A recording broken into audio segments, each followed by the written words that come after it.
સુરેન્દ્રનગર જિલ્લામાં ઓક્ટોબર મહિનામાં આફતરૂપી માવઠું વરસવા પામ્યું હતું, જેને લઈને સુરેન્દ્રનગરના અનેક ખેડૂતોને કમોસમી વરસાદના કારણે ભારે નુકસાન થયું હતું અને એ મસ્ત મોટો 10,000 કરોડનો કૃષિ સહાય પેકેજનો એક આંકડો પણ જાહેર થયો। પરંતુ શું તમે જાણો છો કે એ 10,000 કરોડનો કૃષિ સહાય પેકેજનો જે આંકડો જાહેર થયો છે, શું આ વળતર સહાય ખેડૂતો માટે પૂરતી છે? સવાલ એટલા માટે છે કે જે પ્રમાણે આપણે ખાતર, બિયારણ, દવા આ બધા જ ભાવ અને જાણીએ અત્યારે ખર્ચ, મોંઘવારી, તો ક્યાંક ને ક્યાંક જગતના તાતને આ કૃષિ સહાય પેકેજ પૂરતું લાગતું નથી અને એમની જે આ રોષ છે એ પણ ક્યાંક ને ક્યાંક યોગ્ય છે। નમસ્કાર, આપનું સ્વાગત છે BS9 ટીવી ન્યૂઝ ઉપર અને હું છું આપની સાથે કાજલ સુવા। સુરેન્દ્રનગર જિલ્લામાં ઓક્ટોબર મહિનામાં આફતરૂપી માવઠું વરસવા પામ્યું હતું, જેને લઈને સુરેન્દ્રનગર જિલ્લાના ખેડૂતોને કપાસ, મગફળી જેવા તૈયાર પાકોને વ્યાપક નુકસાન પહોંચ્યું હતું અને રાજ્ય સરકાર દ્વારા આ નુકસાનમાંથી ખેડૂત ઊભો થઈ શકે તે માટે 10,000 કરોડનું પાક નુકસાન વળતર પેકેજ જાહેર કરવામાં આવ્યું હતું, જેમાં સુરેન્દ્રનગર જિલ્લાનો પણ સમાવેશ કરવામાં આવ્યો હતો।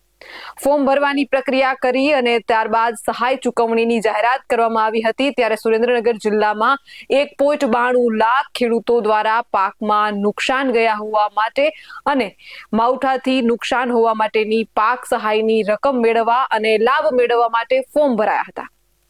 પરંતુ ફોર્મ ભરવાની પ્રક્રિયા પૂર્ણ થયા બાદ કૃષિ વિભાગ દ્વારા ફોર્મ ભરનાર ખેડૂતોને સહાયની ચૂકવણી કરવાની શરૂઆત કરવામાં આવી હતી, જેવા 2 હેક્ટરની મર્યાદામાં 44,000 જેટલી સહાય પ્રતિ એક ખેડૂતને ચૂકવવાનો નિર્ણય કરવામાં આવ્યો હતો। ત્યારે સુરેન્દ્રનગર જિલ્લાના 1.72 લાખ ખેડૂતોને પાક નુકસાન વળતર અંગેની સહાય ચૂકવણી પ્રક્રિયા પૂર્ણ કરવામાં આવી છે અને હજુ પણ 20,000 જેટલા ખેડૂતો સહાયથી વંચિત છે। ત્યારે 624 કરોડ રૂપિયાની સહાય ચૂકવવામાં આવી હોવા છતાં પણ ખેડૂતોના ખાતામાં રૂપિયા જમા ન થતા અંતે ખેડૂતો ખેતીવાડી કચેરી ખાતે દોડી આવ્યા છે અને રજૂઆત કરવામાં આવી છે, જેમાં ખેતીવાડી અધિકારી દ્વારા જણાવવામાં આવ્યું છે કે જે ખેડૂતોને ડીબીટી નથી કરાવવામાં આવી અથવા જનધન ખાતા હોય તો તેની લિમિટ 10,000 રૂપિયા સુધીની ટ્રાન્સફરની હોય છે। સામે સહાયની રકમ 22,000 થી લઈ 44,000 સુધીની ચૂકવવામાં આવી રહી છે, જેને લઈને વળતરની રકમ ટ્રાન્સફર નથી થઈ રહી। આ ઉપરાંત બેંકમાં ખાતામાં જરૂરી ડોક્યુમેન્ટ લિંક ના હોવાના કારણે પણ ખેડૂતોનું પેમેન્ટ અટકી ગયું છે। ખેડૂતો ટૂંક સમયમાં બેંકનો સંપર્ક સાધી અને તેમના ખાતામાં આવતી ક્વેરી છે તે દૂર કરે, ત્યારબાદ તેમને સહાયની રકમ ખાતામાં જમા થઈ જશે તેવી હૈયા ધારણા ખેતીવાડી વિભાગ દ્વારા ખેડૂતોને આપવામાં આવી છે। હજુ પણ 20,000 જેટલા ખેડૂતો પાક નુકસાન વળતરથી વંચિત છે। ત્યારે બેંકનો સંપર્ક કરી અને જે ખામીઓ છે તે દૂર કરે ત્યારબાદ સહાયની રકમ જમા થશે તેવું ખેતીવાડી અધિકારી દ્વારા નિવેદન આપવામાં આવ્યું છે। પરંતુ અગત્યનો મુદ્દો અત્યારે એ છે કે માત્ર કૃષિ સહાય માટે ખેડૂતોને લાઈનમાં ઊભું પડી રહ્યું છે અથવા તો કૃષિ સહાય ન મળતા ખેડૂતોને રોષ વ્યક્ત કરવો પડી રહ્યો છે? ના, ખેડૂતોને ખાતરની લાંબી લાઈનોમાં ઊભું પડે છે, ખેડૂતોને કૃષિ સહાય પેકેજના ફોર્મ ભરવા માટે લાંબી લાઈનોમાં ઊભું પડે છે, ખેડૂતોને ટેકામાં મગફળી વેચવા માટે લાંબી લાઈનોમાં ઊભું પડે છે, ખેડૂતોને ખાતર, બિયારણ માટે પણ લાંબી લાઈનોમાં ઊભું પડે છે અને ખેડૂતને ટેકાના ભાવે મગફળીનું રજીસ્ટ્રેશન કરાવવા માટે પણ લાંબી લાઈનોમાં ઊભું પડે છે। એ દેશની વાત થઈ રહી છે જે દેશની 60% વસ્તી કૃષિ આધારિત છે। આવા દેશોમાં જો જગતના તાતને લાઈનોમાં ઊભું પડે તો વિચારવા જેવી બાબત છે। ત્યારે ખેડૂતો શું કહી રહ્યા છે, ત્યાંની સ્થિતિ શું છે, તેના પર એક નજર કરીએ। મારું નામ ગોવિંદભાઈ મકનભાઈ પરમાર, વઢવાણના ખેડૂત છીએ।